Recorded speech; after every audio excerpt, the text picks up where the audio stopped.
So the third lecture is on the Victoria scale and the shift from the Colourful and the Colourless school to the Dialogue school.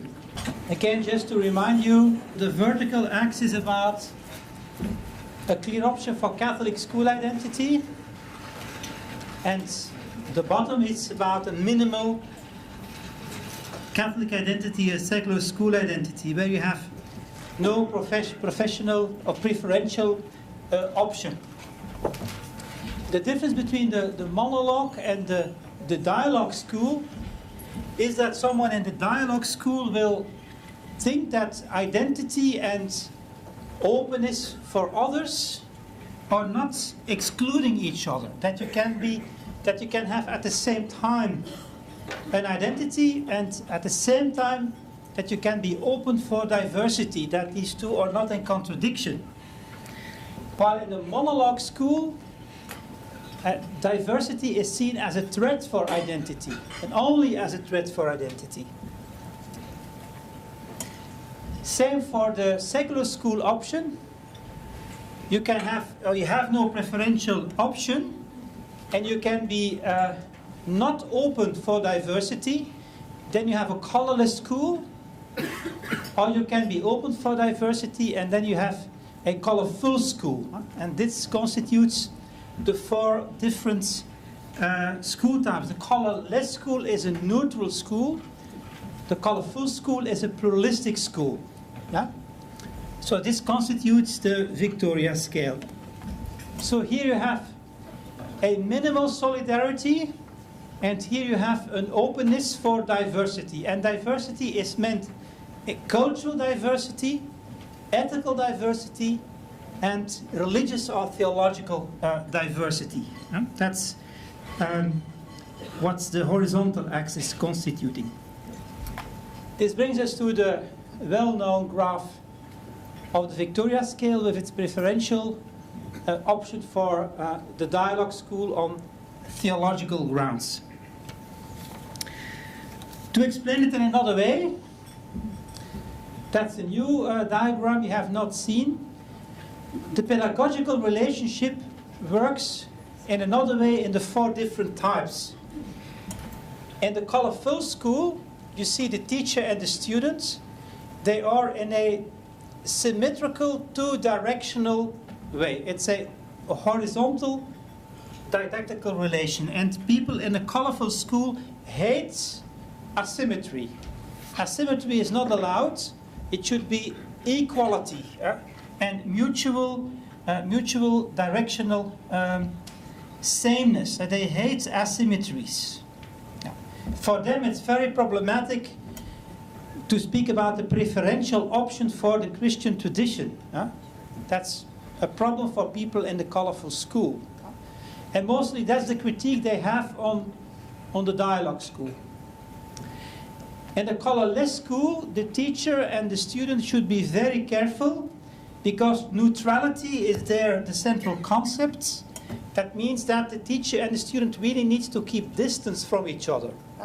And the teacher may not intervene in the personal sphere of the student. There is a minimal relationship between the two. It's a colourless context. In the two other models, you have the third person God. In the monologue school, there is a radical asymmetry. The teacher is above the student, and God is in fact above the human being. It's our two asymmetrical, unidirectional relations you have in a monologue school. It's a very top-down model, as you can see also in the graph.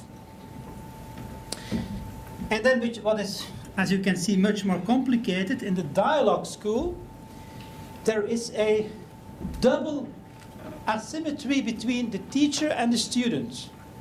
A double asymmetry. What does that mean? Well, it's so that the teacher is above the students, but the student is also above the teacher. That's the idea. Of course, I am in an asymmetrical relation with my students, because I am the student's teacher. But on the other hand, the student also teaches me to be a better teacher. I am responsible for the student and I'm stronger than the student. But in his weakness, that's Levinas, in his weakness, the student is also higher than me. The asymmetry works in two directions. And the same is true, that's really Catholic anthropology, in the relation with the divine. The relation with the divine is not a top-down dictation of God, it's a mutual relation. Think about Dei Verbum, Second Vatican Council, revelation as a dialogue between God and his people. And it's that dialogue which is also in two directions and which is asymmetrical in two directions that happens in a Catholic dialogue school.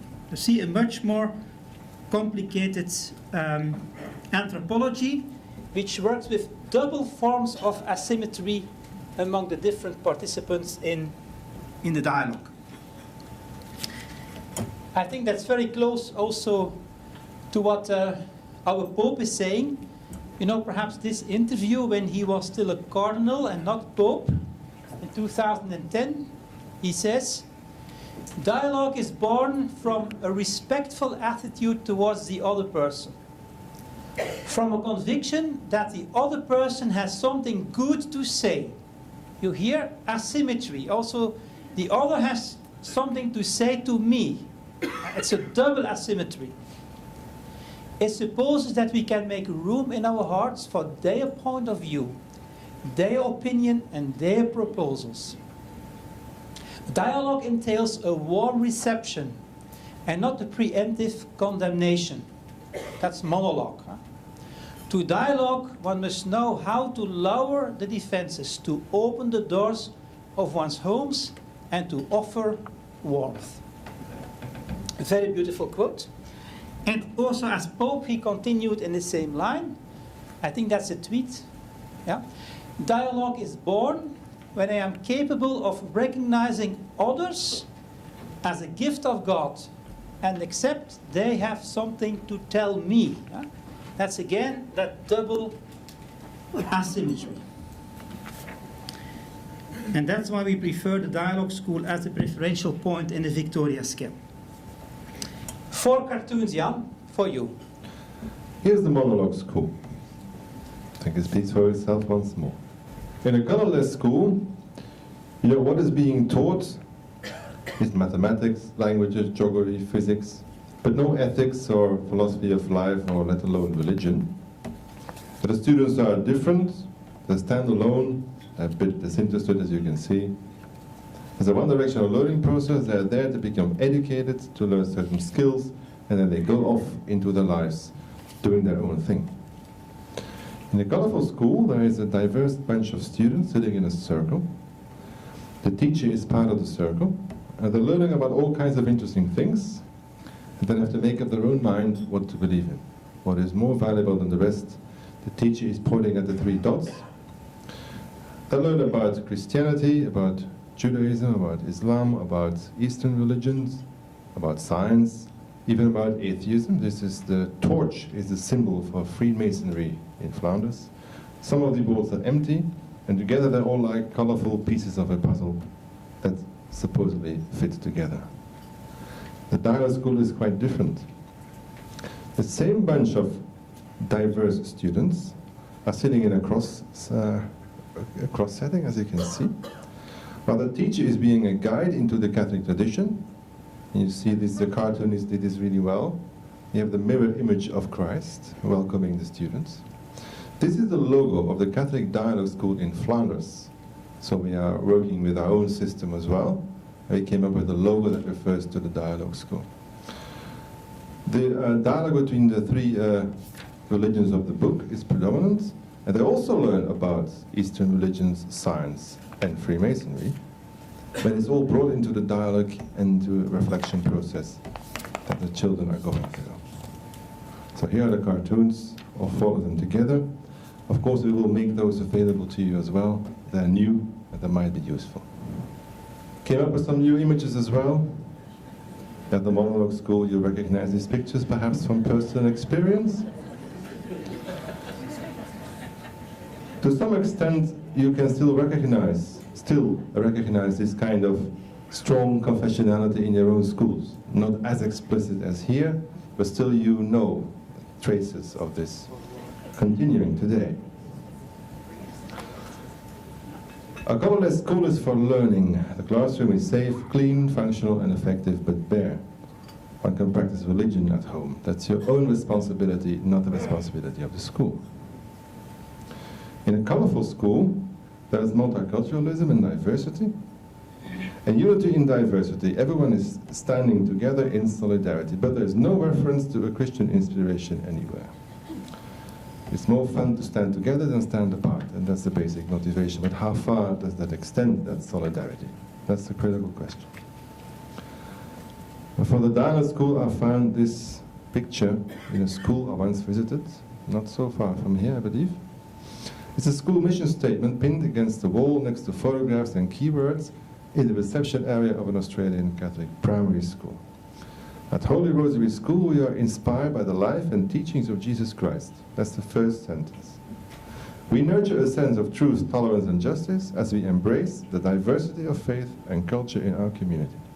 It's not bad, not badly put.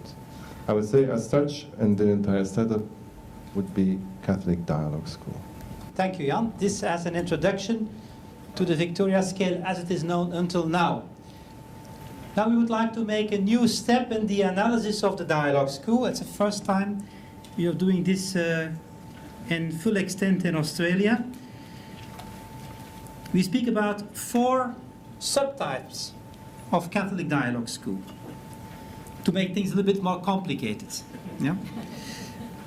These are new developments, I think, in the EXI research that we distinguish within the dialogue school different forms of dialogue school.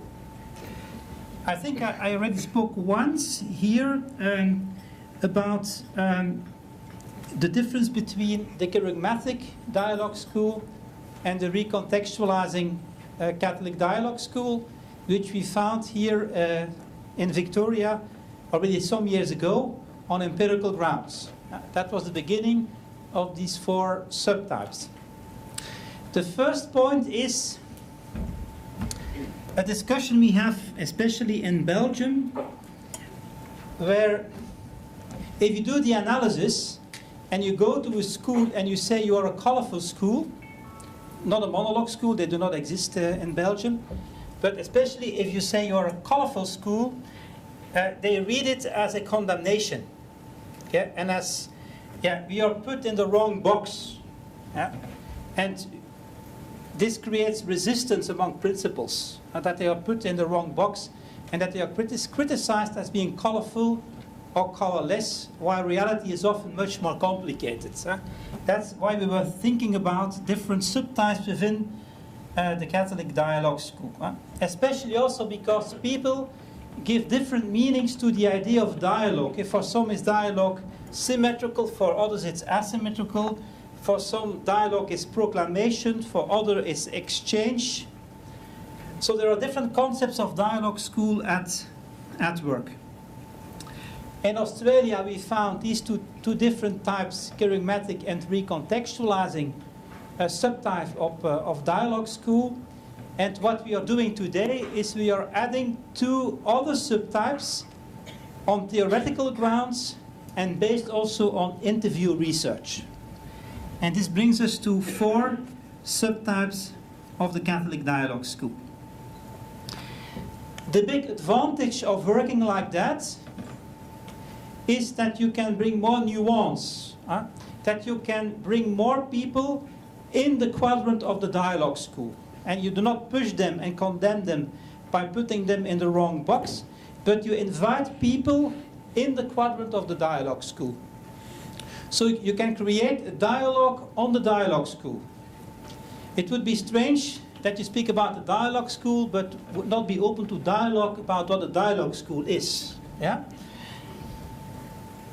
So we have seen that, as you will see later on, this has a lot of advantages.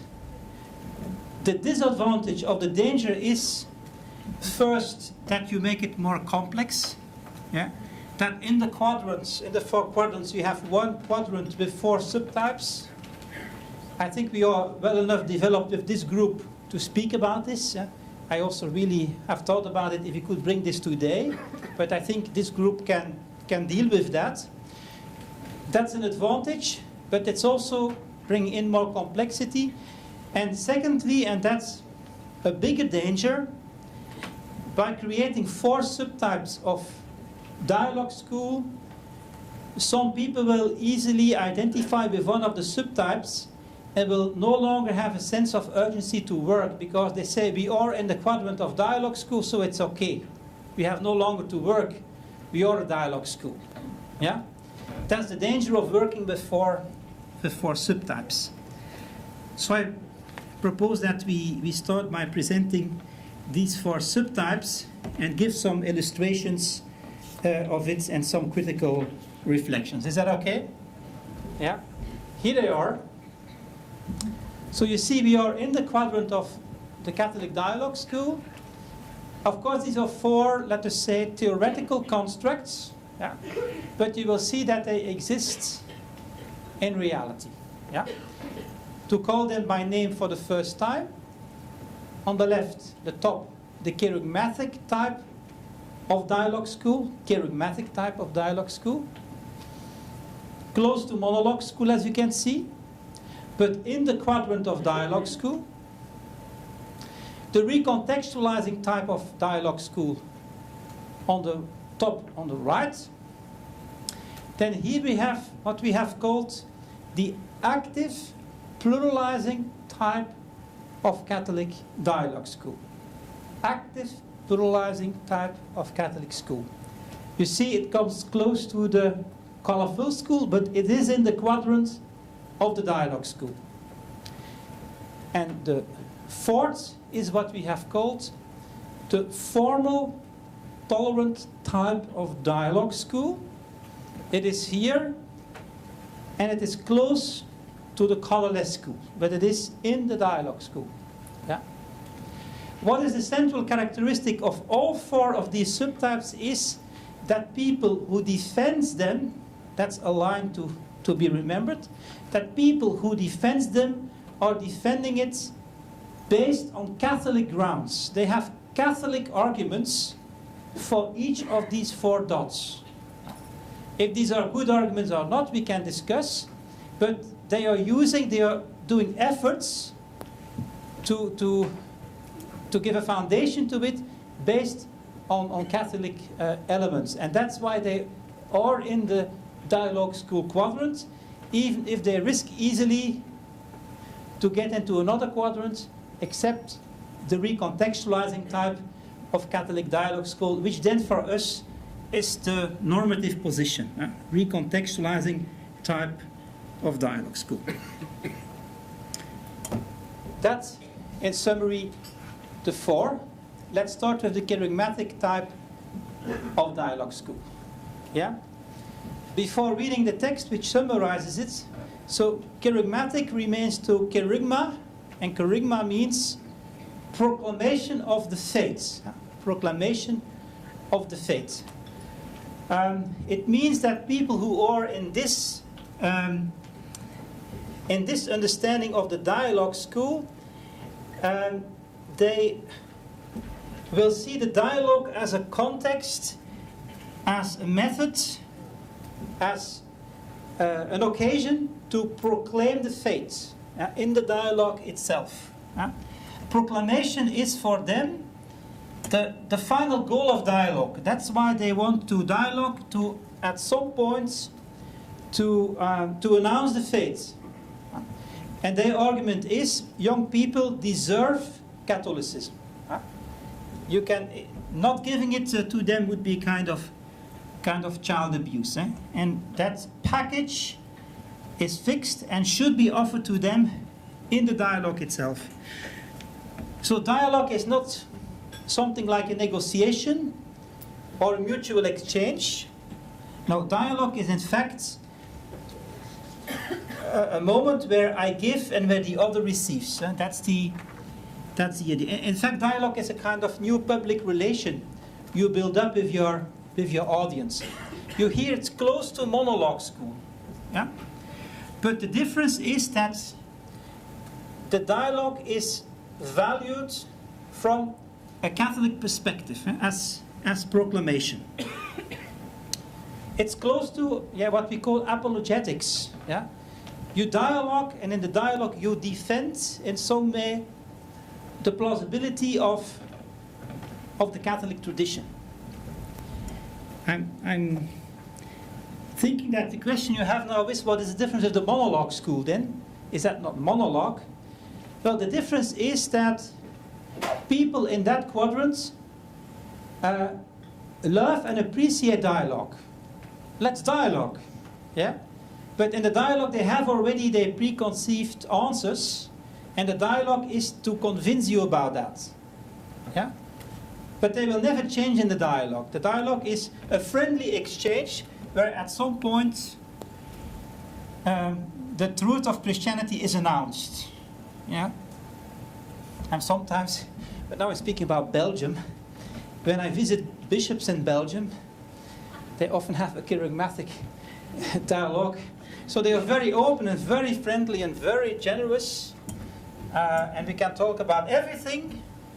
I just have to wait until the last minute of the meeting, and then they will say how it is. And be very friendly, finishing the meeting. And that's kerygmatic dialogue. So they have announced what they wanted to say, but in a very friendly context. But at the end, you know what you have to do. Huh? So dialogue is not very symmetrical. It's very asymmetrical. Huh? But it's still dialogue. It's not monologue. Huh? These are very kind people who know that in a culture of dialogue, you should announce the faith in a dialogical process. Huh? That's what we call kerygmatic dialogue. While people in monologue will not be aware of the other and will also show no interest in dialoguing with the other. I read some lines of it. The Catholic faith presents a very meaningful and valuable message that should be heard by all. You see, it's inclusive. They will say, okay, students have chosen deliberately for a Catholic school, they are enrolled in a Catholic institution. It's normal that at some point they will hear the announcement of the Catholic faith. But a school should not expect all students to become Catholic.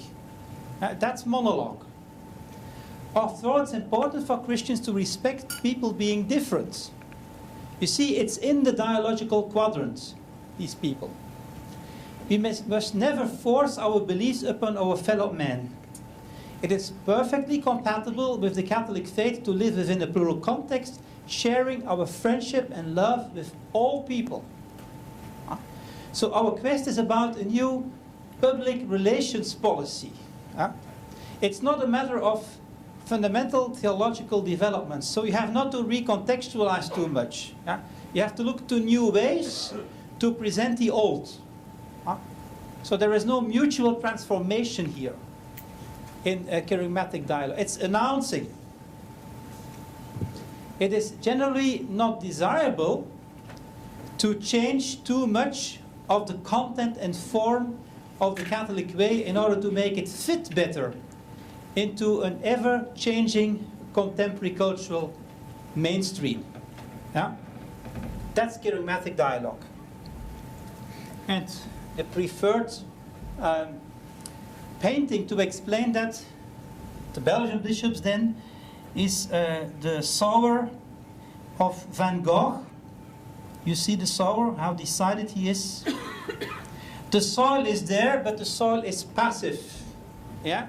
The soul just receives. There's an asymmetry between the one who announces the faith and the one who receives the faith. And the ground is very flat and is well prepared to receive the seed. And you see, of course, the sun refers to God. It's the idea that God is very strongly present. So the question is, how recognizable is this presentation for contemporary religious education? The sun is no longer a presence for many people. There's an eclipse of God happening. The soil is much more, or much less prepared, much more complex, and the sower has many seeds and is often not so sure about himself And there is more danger than just some words that is picking up some seeds. So the scene is much more complex, I think, today than what is the presupposition of such a kerygmatic dialogue school. Nevertheless, kerygmatic dialogue is important. You have many people in schools doing that. The advantage of this subtype is that you have not to condemn them as monological, but that you can recognize their kerygmatic contribution to a Catholic dialogue school. So you see, we are trying to reconcile within the dialogue school the contribution of different kind of people. That's why we create these subtypes, not to make it more complex, but to invite more people into the dialogue about dialogue, if you want. Just to give you an idea, in Australia, these are Victorian results, your results. You see how strongly that kerygmatic dialogue is present. So we have no scale for the subtypes, but we can read our subtypes to see how strong the subtypes are there. I will help you a little bit.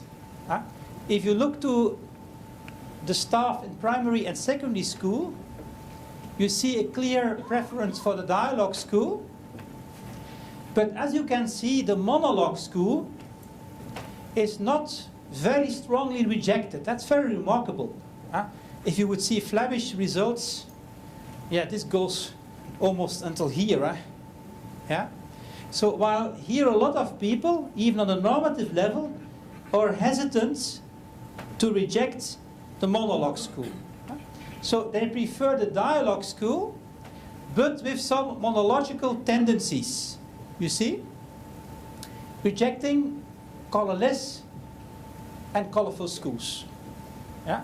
So that's an indication of the presence of kerygmatic dialogue, and it's a form of dialogue school. It's not monological, but because it's rejected the monologue school. But in combination, you see that this dialogue will be kerygmatic. If you look to the students' results, yeah, then you can see that also. The students in primary school even see positively monologue tendencies in Australian Victorian schools.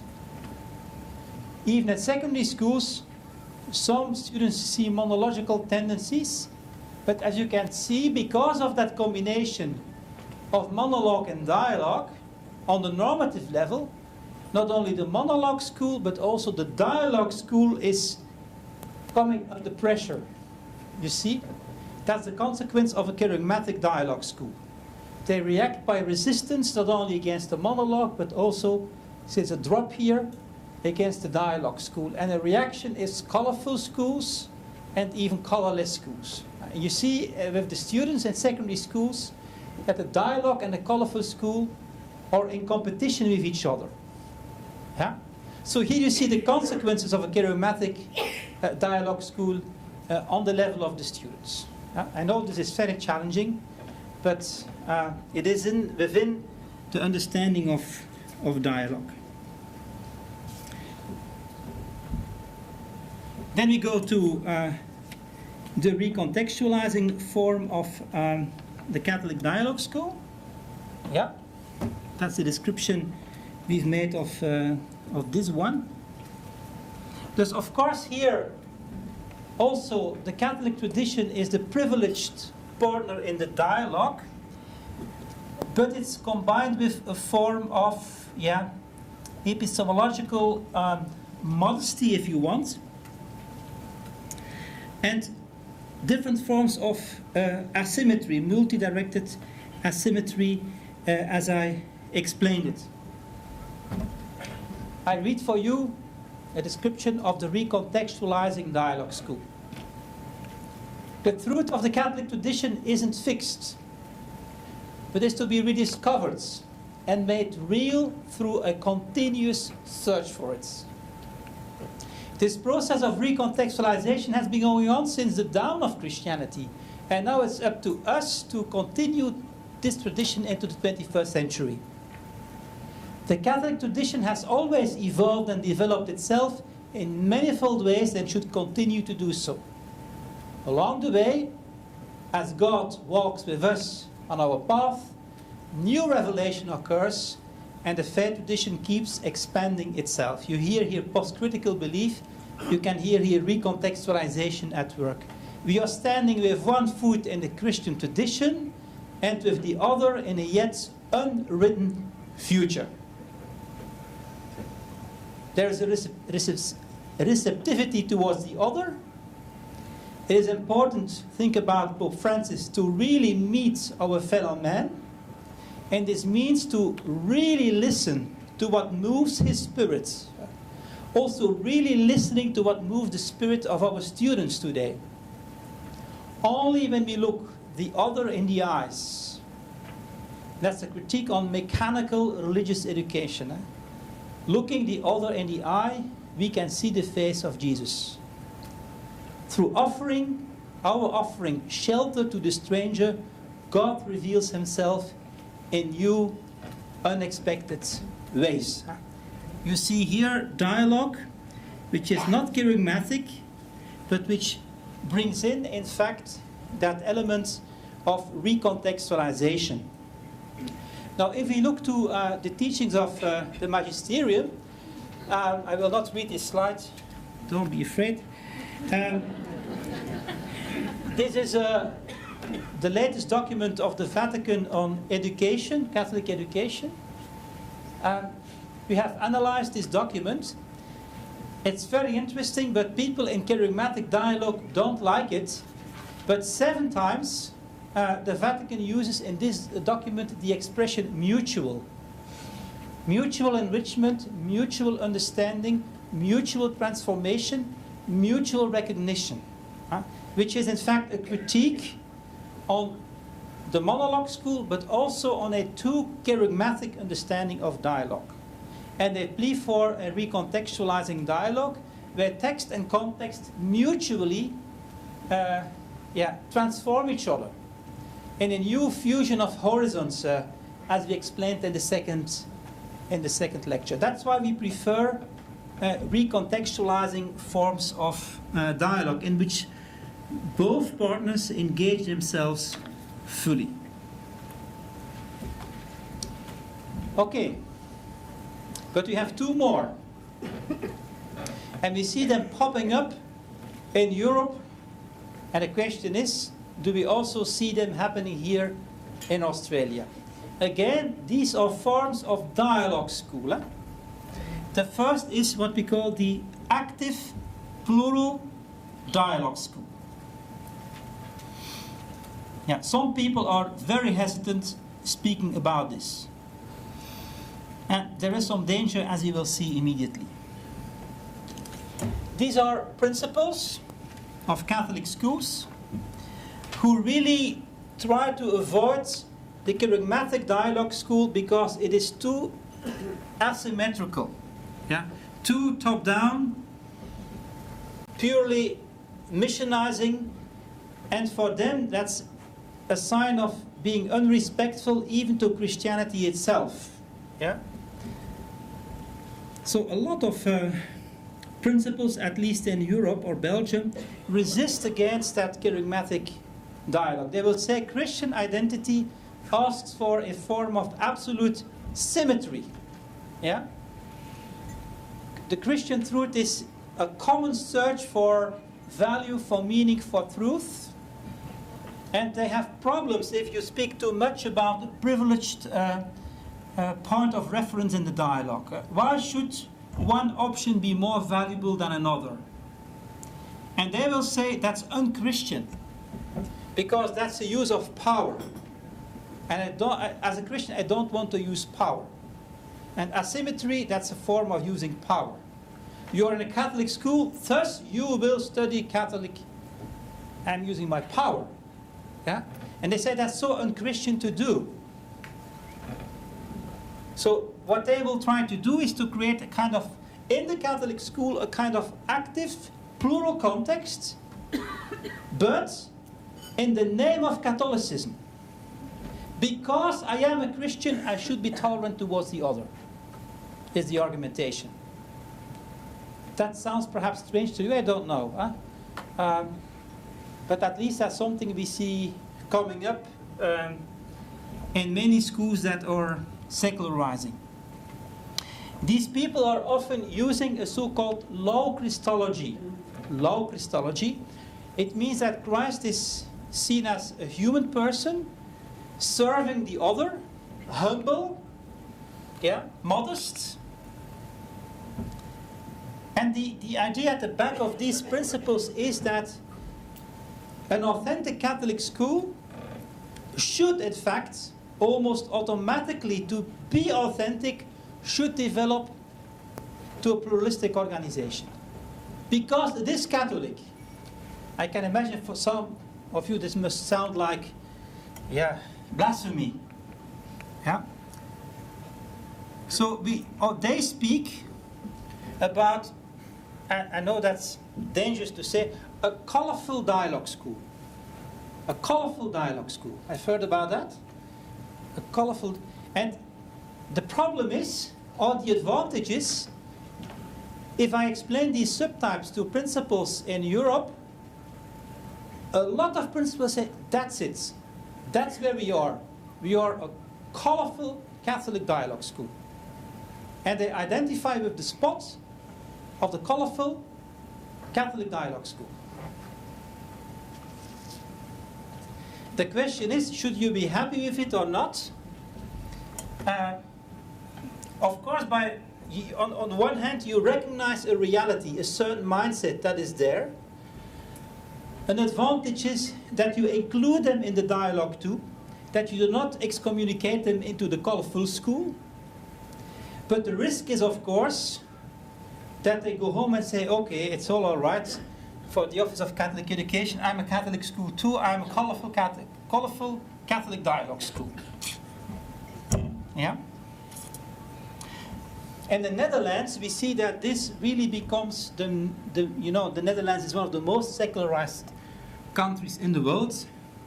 That there, my colleagues speak about, you can see it there, implicit Catholic dialogue schools. Implicit Catholic dialogue schools.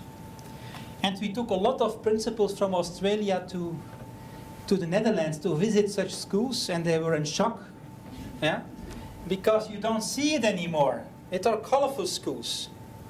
But the colorfulness is motivated by a Catholic inspiration. Because they are so Catholic that they give up their privileged point of reference to be Catholic. Yeah? To be very clear, that's not our preferential point. On the other hand, it could be a starting point to take up the dialogue again with these schools. Could you not make more explicit what you say is there implicitly? And instead of condemning them by putting them in the wrong box, you invite them in the dialogical quadrant to start to talk again. And perhaps, I think even in Australia, some Catholic schools are so secularized that this could be a starting point to invite them, of course, then to come to a more recontextualizing understanding of Catholic dialogue. So, central is here, solidarity and openness, or let us say the default position of the Catholic tradition. Yeah? And tolerance is a very important thing, but of course the risk is indifference. So it's paradoxical. You should be so open and so hospitable that you give up your own truths, claims in some way, to make room for the other. Yeah? The danger is that all explicit reference to the Catholic tradition seems to disappear. Yeah? That's a little bit the challenge of this active plural dialogue school. We see popping up also in universities. We see it happening, or Dutch re-education, for example, is very sensitive for this model of dialogue school. For a lot of people, this symmetry and not asymmetry is very interesting. So everybody receives the same voice. Tolerance, egalitarianism, non-discrimination are very important in this active plural dialogue school. These schools also focus very strongly on solidarity.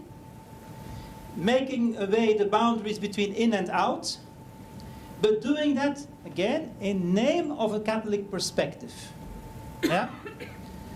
So you will see that the privileged position of Catholic symbols is reduced, and one starts talking in very general human terms without using too much exclusive or exclusively Christian language in this active plural dialogue school. Yeah? Of course, the critiques on this model, you see that differences are put at the background. You have to give up in some way your own identity. You're even not allowed anymore to say very clearly that you're a Catholic school. The principle that is behind the dialogue school then becomes more formal tolerance than a Christological principle. So the whole idea becomes, do not harm the other. That's the general principle. You can say whatever you want as long as you do not harm the other. And you can be Catholic, and there is a place for Catholics, but Catholics must be modest. Yeah? Because they are Catholics, they should not use power. Yeah? Pragmatic critique, of course, is that this is very close to the colourful school. It's the almost last step towards the colourful school. So there are a lot of danger also in this submodel. Jan has an example. The Holy Heart School in Temse, which is a small town in Flanders, has put on its website its motto, being the most colorful school of the region, where every child feels at home. Everyone's a VIP, everyone is equally and ultimately important just because they are a Catholic school. It exists in real life. There's a fourth type, which I think will be more recognizable in Australia, and we call this the formal tolerant type of dialogue school. Formal tolerant type of dialogue school. How are these people reasoning about the identity of their school? They will say the Catholic identity is a part of the history of our school. It's a formal given. Mostly this position is defended by those who run the schools like managers, yeah? With modern rationality, where Catholicity is a form of branding. Yeah? They don't like to give up Catholic identity because it's a quality label, but they just see Catholicity as something that is given, that is useful. You hear the instrumentalization, that is useful to promote the school, but it's not something you use really to get into dialogue with. One of the previous rectors of the Catholic University of Leuven decided or said that the K of Catholic, could be replaced by Kwaliteitsuniversiteit. You understand Dutch?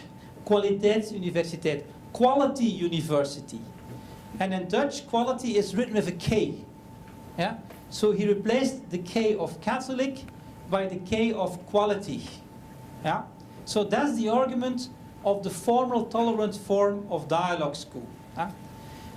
And you find this often in boards of Catholic schools. I'm a member of many of these boards in Belgium, and what they do, they discuss from the beginning to the end about buildings, about staff, about ECT infrastructure, about enrollment figures, about profitability, about alumni success rates. Yeah, and if all these parameters are good, you must be a good Catholic school. And because you're a good Catholic school, you should have a good result on all these parameters. Yeah? And they don't talk about identity in other terms than in these managerial terms. Yeah? So, school solidarity here is a form of tolerance. You should have respect for religious freedom. But you limit yourself often here to a more universal, rational argumentation. A Catholic school should be a school with high performance, high quality learning. Yeah? Teachers are professionals, students are clients, to be measured and counted in a functional setting. Yeah, it's a prototype, of course, but it exists, this mindset. And I participate to the board of a Catholic school because I believe that Catholic schools are the best in realizing these parameters. Yeah? Efficiency is here central. Yeah? If there are controversial things, they are put in the private sector. As long as they do not harm others, it's no problem. You see that formal tolerant type comes close to the colourless school. The values are respect, efficiency, coherence, transparency. These are the names that are used in this formal tolerant dialogue school. Yeah. So the pros of this model: it's a successful model that works with a high quality learning environment, which is good for a Catholic school. We are the best equipped, we have the best rankings, we have the best ecological projects, we have the best national student clubs. Yeah? It's tolerant, it's inoffensive, and these people are upset with the idea of measurability, controlling, marketability of the Catholic school. But they do it, and again, that's why they are in the dialogue quadrant. They do it based on a Catholic motivation. These are Catholics arguing in this sense. Yeah? And these people can also be very open and very much in solidarity. So they will not think in terms of inside and outside. No, they will use rational criteria. Yeah? They don't like biases. They like high academic standards. That's the way as Catholics that they are driven to create a Catholic school.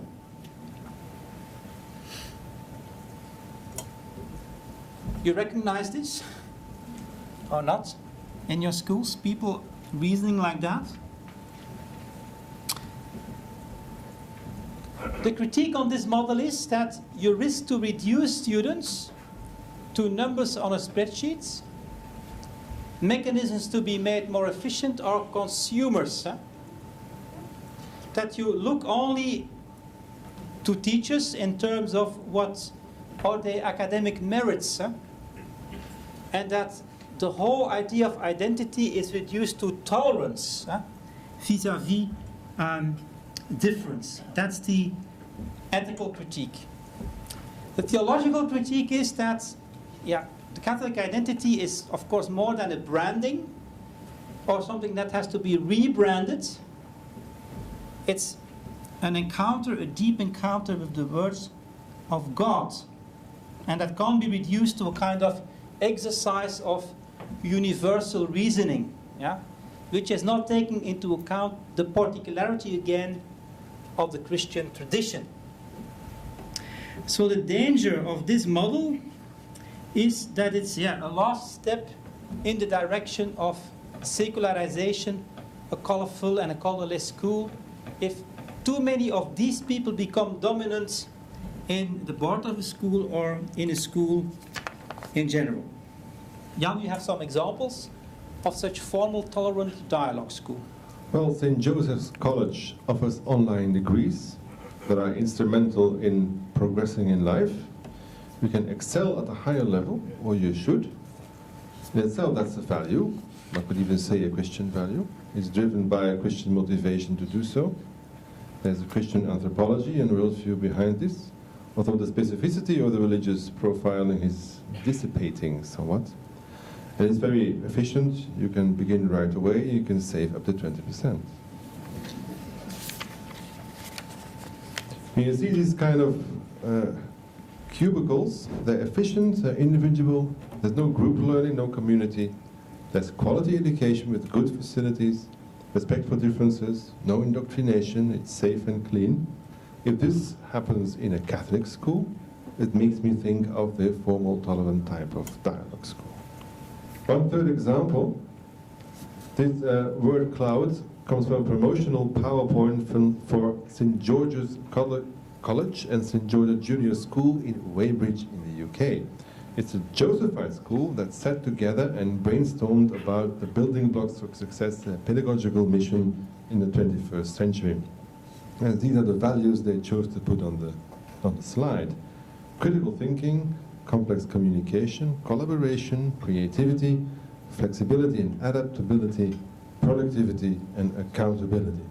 These are like the values that especially in a formal tolerant Catholic dialogue school would be prominent. So, to sum up, you see here the many phases that dialogue can take. And the idea of the subtypes is that we can invite people that are in the other quadrants to enter into the dialogue. Yeah? So people who tend towards the monologue school can be recognized within the dialogue school as people promoting the kerygmatic dialogue school. Yeah? That's very important in church contexts. Yeah? To recognize the kerygmatic dimension in the dialogue also. People who tend towards the colourful school can also be invited in the Catholic dialogue school as promoters of an active plural dialogue school.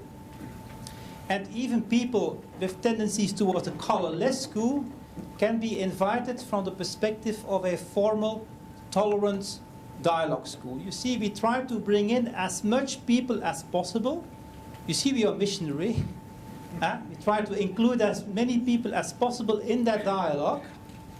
And we think that each of them have to contribute something to that dialogue. So as we have seen, there are different positions in the PCB. There are also different subpositions in the dialogue quadrants. Those in the kerygmatic dialogue school will fight for an unambiguous Catholic core. Those who tend towards an active plural dialogue school will make us aware of the need of a radical openness and solidarity. Those who are in formal tolerant Catholic dialogue school will stress the needs of high quality, of sustainability, and of a good learning environment. And those in the recontextualizing Catholic dialogue school will open possibilities of meeting the other, meeting the context, and of a mutual transformation typical for recontextualization. So we think each of these subtypes can contribute positively to a dialogue school. A dialogue school is not a monological thing. It has diversity in itself. It should also allow diversity in itself to make dialogue possible.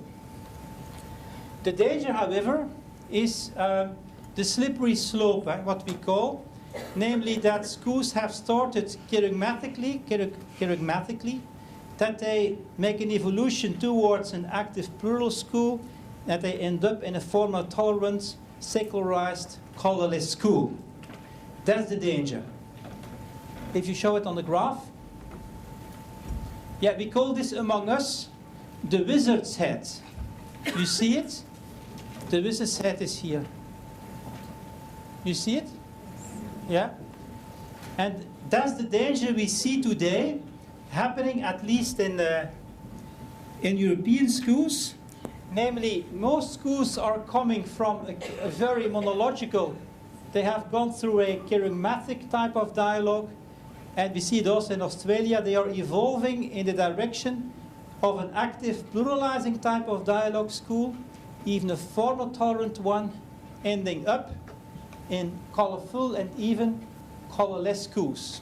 And they are missing, in fact, the ideal point of the recontextualizing type of dialogue school. And that's why we say this is the normative point from which we like to challenge all the mechanisms that we see at work when discussing about dialogue school today. And many different people in a Catholic dialogue school will have different positions. Think about the parish priest, who will sometimes be more kerygmatic, a more kerygmatic type of dialogue. Think about the manager of the school who will prefer a more formal, tolerant approach of dialogue school. Think about the principal who hopefully is a recontextualizing type of Catholic dialogue school. And many young teachers in their mindsets, or here or somewhere here, in a kind of active pluralizing Catholic dialogue school. Yeah? The question is, can we bring all these perspectives together to dialogue together about the dialogue school? We have also tried to make this in new images. That's also a new slide, Jan, and you may explain it to the audience. Well, we invented an icon that represents the core qualities of each subtype of the dialogue school. So here you see the quadrant of the dialogue school with its 4 corners. This leads towards monologue, this leads towards colorless, this leads towards colorful. The Wi-Fi symbol stands for the kerygmatic dialogue school. The unambiguous Catholic message is transmitted to all who tune in. Yeah? It's an opportunity for evangelization. The seedling, the seed is sown in the ground, germinates and transforms into a new life. The Rubik's Cube is about infinitely playing with color combinations. The school type shows radical openness for solidarity. That's the active pluralizing dialogue school. And the checklist assures that the ever-improving quality of the learning and living environment in schools. So the kerygmatic, active, pluralizing, and formally tolerant dialogue school types are like gateways into the dialogue school quadrant that invite the school to develop itself further towards the model of the recontextualizing dialogue school. Because our yellow bubble stands here, and it remains there in the top right corner of the diagram, the recontextualizing type of dialogue school. We have another example. This is a piece of art by a German artist, Klaus Guttike, and it's called Some Things. I invite you, you will have 2 minutes just to look to this piece of art, to dialogue with it, and ask what you see. I'm curious what you made of this. These are our reflections on this painting. Yeah. First of all, of course, someone with a low confessionality, will only see, it is a title of this painting, of this work, some things. Yeah? Objects of our daily life that are brought together, and it's possible that one constructs a whole story based on this. But of course, someone with a high confessionality, yeah, will see immediately the story of the cross in this piece of art, even if it's hidden, because what the artist did, if you look to the horizontal beam, it's asymmetrical. Yeah, if you would just have put the 4, it would be much more easy. But he put an interruption in the cross itself by using 2 pieces of art to represent the horizontal beam. Okay? Of course, if you read it with a Christian mindset, the money refers, of course, to the betrayal of Jesus. The dice refers to the entertainment of the Roman soldiers. The hammer refers to the instruments of the perpetrators. The nails refer to the suffering of the victims. The shroud refers to the mortality of the victim, but also the possibility of his or her resurrection. And the central element, of course, the blood bag, refers to the life-giving character of the event of the cross. Yeah? Voila, here it is again. Were you able to read it in that way?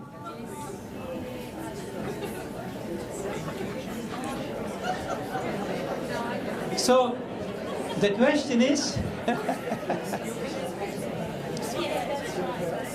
you see? Yeah. The question is how many of your students would be able to read this and to understand this. You need to have a high confessionality to be able to decipher these different symbols that are put together here by this contemporary German artist.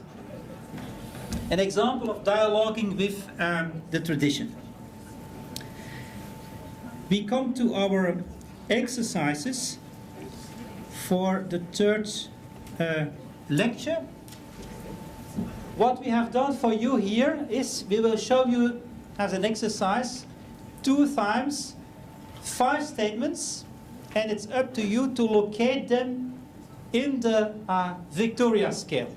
Yeah, you can take notes, and we will discuss later on where we should put them on the Victoria scale. Jan will read the 5 first quotes we will work on the tables. Jan? The first statement is, our Catholic faith is so rich, valuable and fulfilling that we should proclaim it to young people today. So if you think of the diagram with the 4 quadrants, where would you place this statement? Secondly, I prefer to give my children a Catholic education.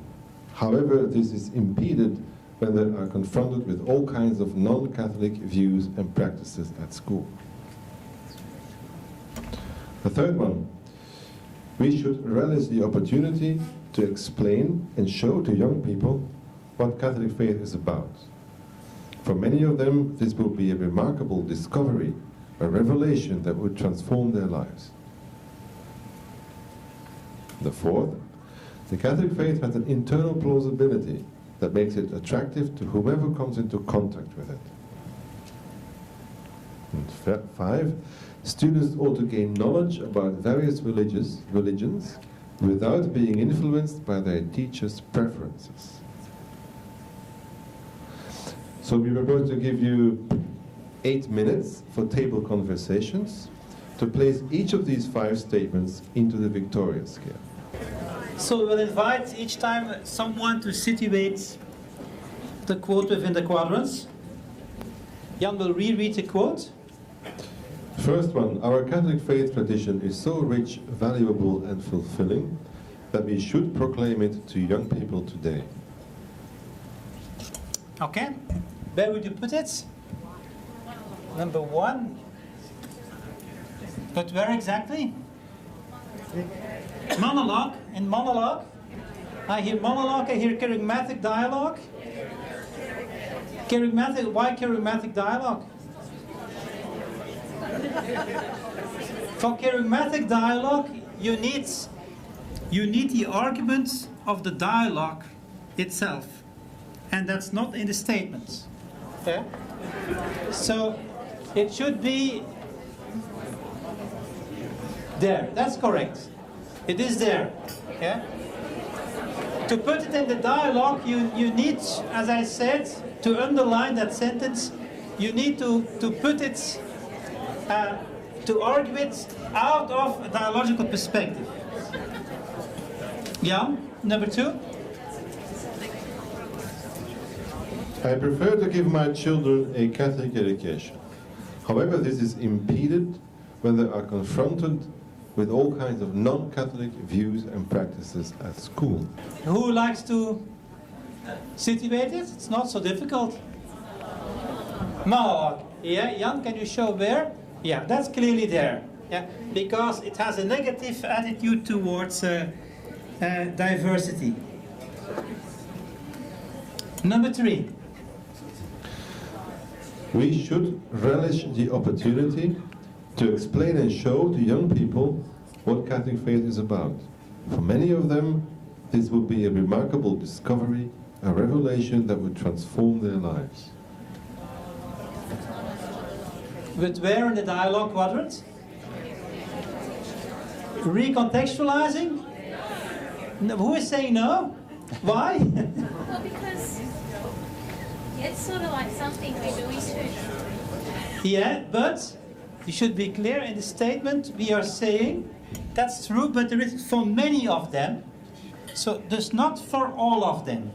Yeah, so it recognizes also a different appropriation. In this sense, indeed, it belongs, Jan, to the Recontextualizing Catholic Dialogue School. Yeah. Because there is for many of them and not for all of them. Number 4. The Catholic faith has an internal plausibility that makes it attractive to whomever comes into contact with it. Where would you put it? Colorful. Oh yeah? Okay. Why colorful?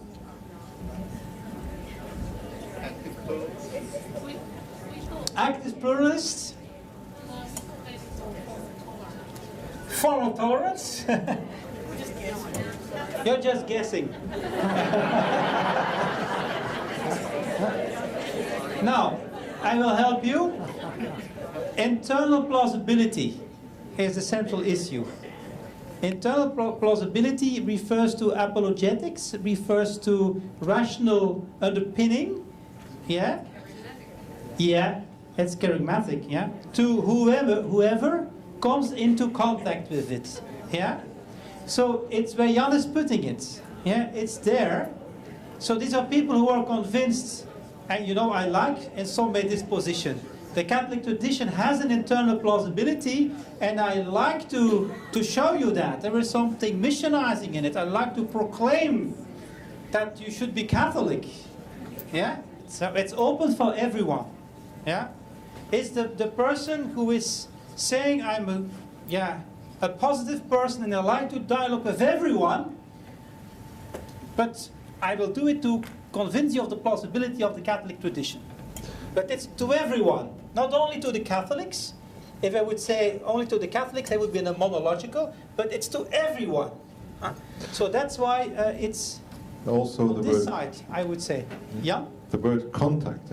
Dialogue is the way in which you bring people into contact with that message. It's through the dialogue that the contact is happening. You proclaim it through the dialogue. 5. Number 5. Okay. Students ought to gain knowledge about various religions without being influenced by their teachers' preferences. I hear a lot of colorful. Yeah. Okay. But where exactly? To gain knowledge. Yeah. Jan, where have you put it? Can you show it? Yeah? Okay, you can explain if you want. Yeah. Well, we don't want the students to be influenced by their teacher's preferences. The teacher just communicates the knowledge, but will not guide the student. So the pedagogical relationship is weak. That's why it's moving downwards in the dialogue. It's on this side, yeah. Anyway, it's under the line. Under the line.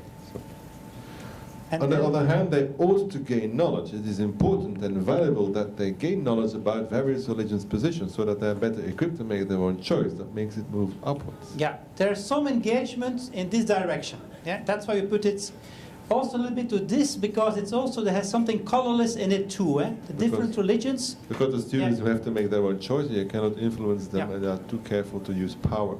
Yeah. You see a lot of suppositions are possible. We go to the second part of the exercise.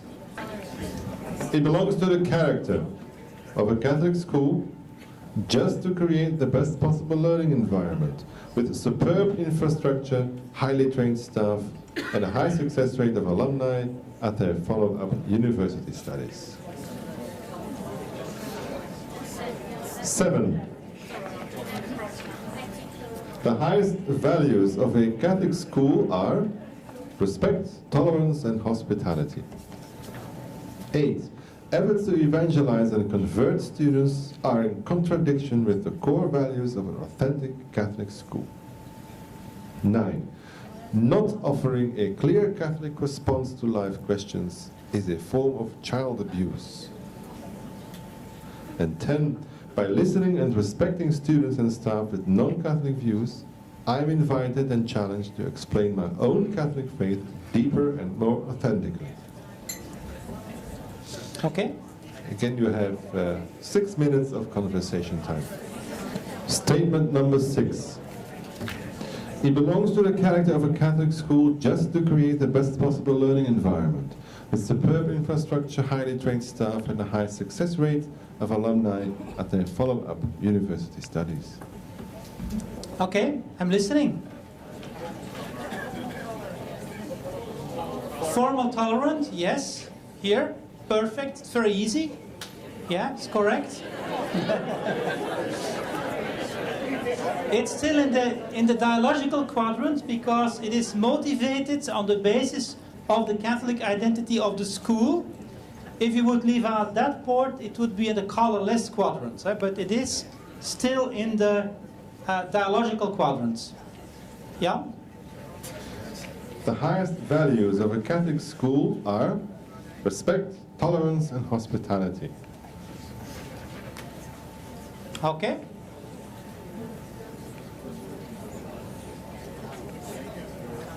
Where is it? Colorful? A little bit colorless, yes. More?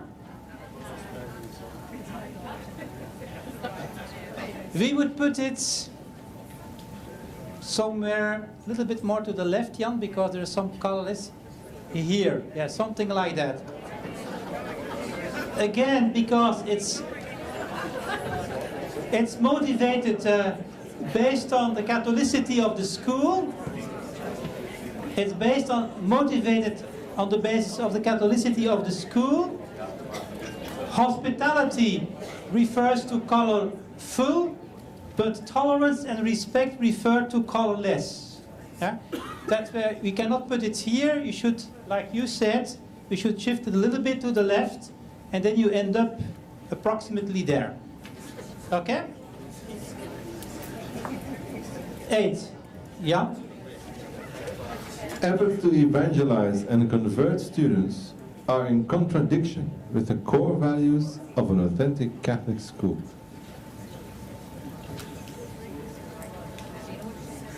Okay, listening. The voice of the sensus fidelium. Yeah. Active pluralizing. Yeah. Okay. Good. Yeah. It's really on the border because it's a contradiction. Yeah. So, but it's still motivated based on Catholic identity. Yeah. Okay, somewhere there, yeah? Okay. 9. Not offering a clear Catholic response to life questions is a form of child abuse.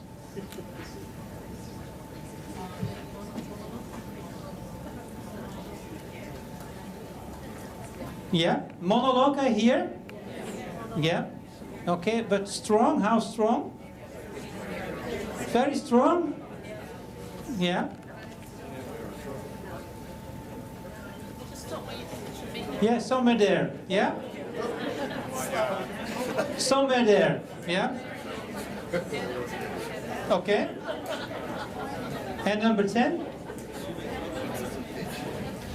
By listening and respecting students and staff with non-Catholic views, I'm invited and challenged to explain my own Catholic faith deeper and more authentically.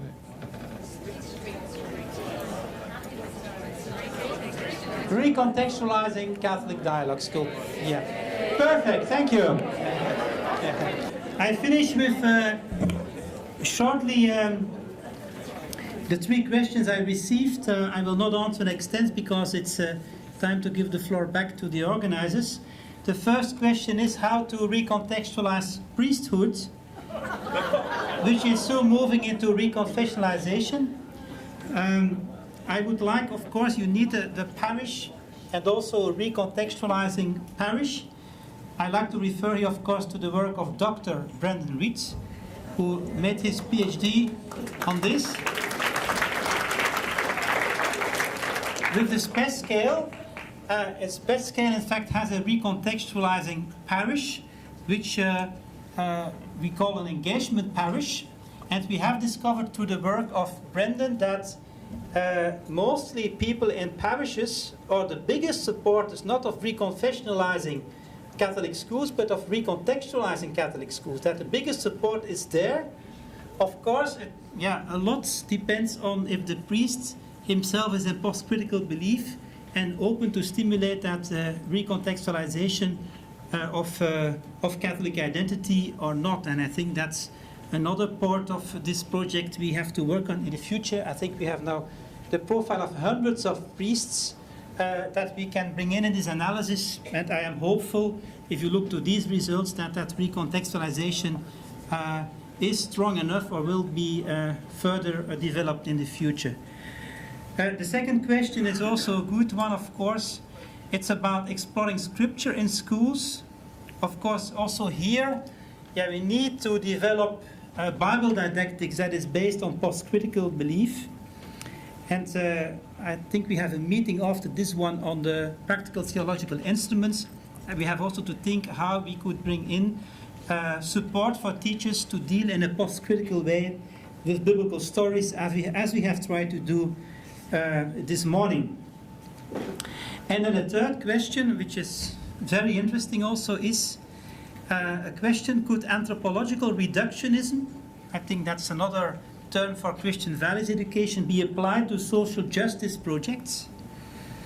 My experience is that little connection is made with the Catholic tradition, particularly Catholic social teaching. I would fully agree with this. We see it also in Flanders. Social justice is the easiest way out for religious education, because there you can very easily create a common denominator to which all agree.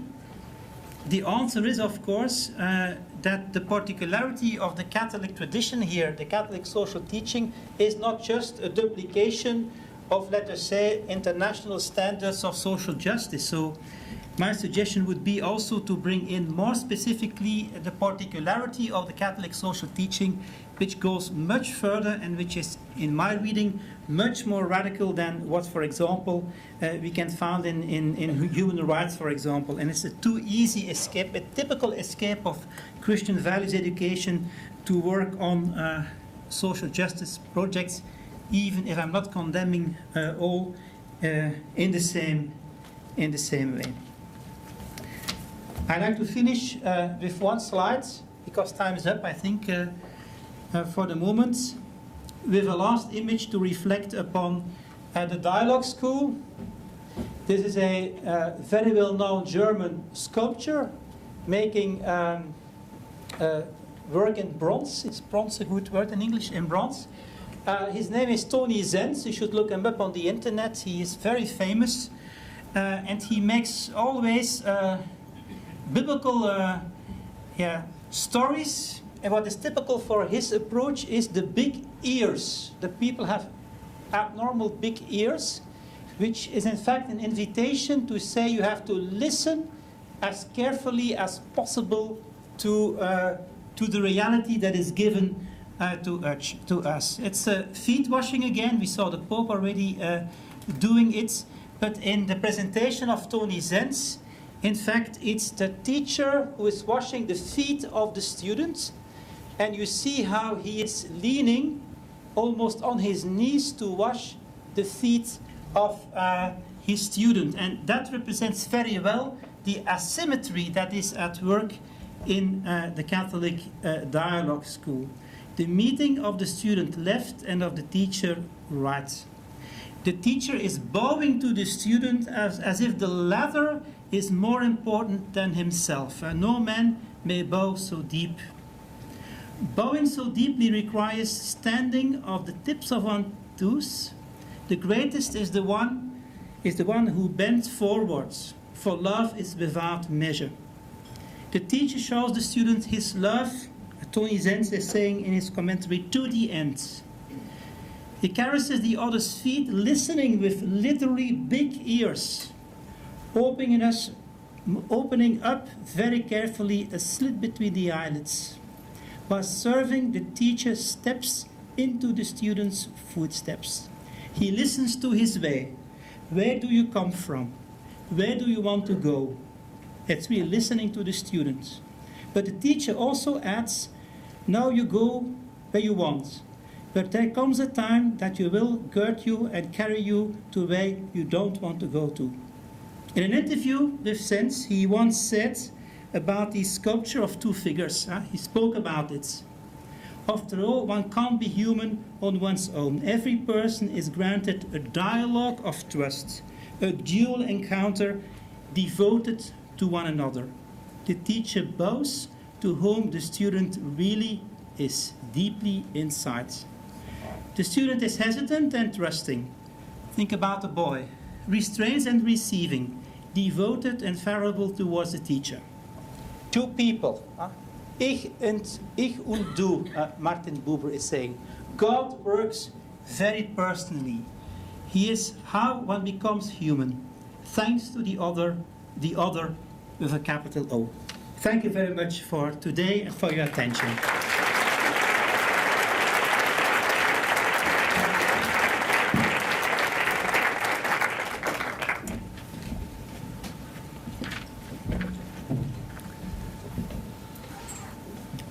And thank you, Didier. It's so obvious that we're part of a living dialogue, even as this day has unfolded. On a personal level, it was amazing to see the transformation of our conversation in Leuven played out in particularly the middle section today.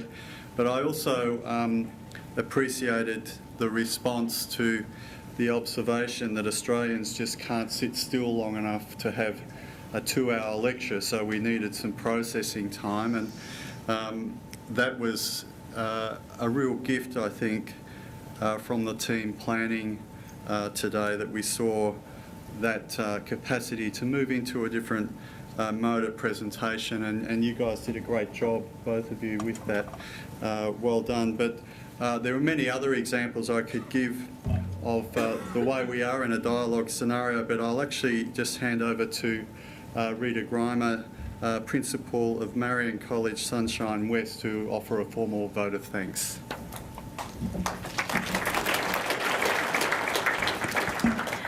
This is a lesson in how not to catch Paul Sharkey's eye. It's my job today to thank you formally for the work with us.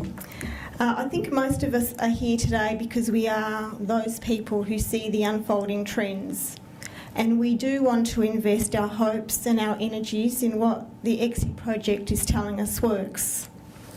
At least at my school, we're a bit unsure about what to do. I think we can feel it and we can recognise it when we see it, but we're a bit more unsure about how to make it happen in practice. And I think today we've been given a bit more of a roadmap about how we can be proactive about making that happen. But there are some challenges that emerge for me as I listened and chatted today. I think the first challenge is that I need to be intimately connected with my own faith and find ways to nurture and nourish that faith, so that I'm able to ask the challenging questions that we should be in dialogue about with our own school communities. It's that question about how do I let God enter my own hermeneutical space. I think there's a question for us about how we evaluate and critique the resources that are available to us so that they support us in our work in recontextualising, and supporting us to move into that post-critical belief for ourselves as adults, but also for our students. And then it's about the work with our teachers and developing appropriate models of professional learning so that they're able to present a richness of contextualised resources for students to engage with, and then for them to engage in those complex conversations and challenge kids to do the same. To be comfortable with the ambiguities, the dilemmas, the paradoxes, the tensions and the conflicting interpretations. I don't think we're in a comfortable space in religious education in Victoria to do that. So, 3 levels of thanks, I think. My head, I think, is exploding and imploding at the same time. Says thank you for the intellectual stimulation and the connection between theory and practice that provides a point forward. My hands for the challenge to take the work back to our schools and our Catholic education officers. And my heart says thank you for reminding me about the importance of nurturing my own relationship with God and with Jesus. So thank you very much for today.